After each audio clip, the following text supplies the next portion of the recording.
ভাষাৰ ভাগ নাই, যিখন সমাজত কোনো বৰ্ণ সম্প্ৰদায়ৰ ভাগ নাই। ইয়াত সকলো ভকত সংজ্ঞালৈ ৰূপান্তৰিত হ'ব পাৰে, ভকতনী সংজ্ঞালৈ ৰূপান্তৰিত হ'ব পাৰে।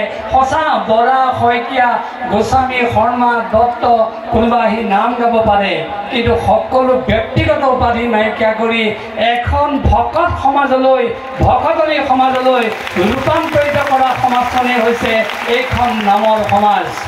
আৰু আজি যদি আমি ক'ব খোজোঁ, বিচাৰৰ দৃষ্টিৰে আপোনালোকক 100ৰ ভিতৰত আজি 100 নম্বৰ দিছোঁ। কিহৰ কাৰণে দিছোঁ চাওক, যদিও 2গৰাকী 4গৰাকীয়ে নাম ধৰিছে, কিন্তু আজি আমাৰ দৃষ্টিত প্ৰায় 15,000ৰ ওপৰত আছে। সকলোৱে নাম গাওঁতে আমি এটা স্বৰৰ ধ্বনি মাত্ৰ শুনা পাইছোঁ। আৰু ক'তো চাপৰিৰ খেলি মেলি হোৱা নাই। আমাৰ দিহাৰাম বুলি ক'লে শালি, খালি, তালি তিনিটা একেদৰে ইয়াত আজি সমাৱেশ ঘটিছে। ক'তো অকণো বিচ্যুতি ঘটা নাই।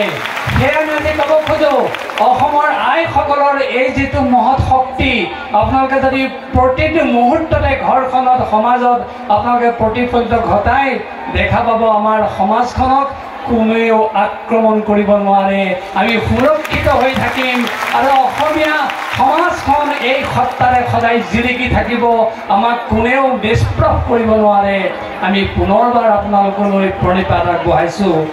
ক'বই লাগিব, আকৌ কৈছোঁ, ইন্দ্ৰেশ্বৰ নাথ প্ৰমুখ্যে, মাজুলীৰ যিসকল বিশেষ ব্যক্তিয়ে এই ক্ষেত্ৰত বিশেষ অৰিহণা যোগালে, আমাৰ মুখ্য যিগৰাকী ব্যৱস্থাপক ফিজু দত্তই অসমৰ ইমূৰৰ পৰা সিমূৰলৈ যিদৰে সংযোগ স্থাপন কৰিলে, আমি আজি আকৌ কৃতজ্ঞতা স্থাপন কৰিছোঁ।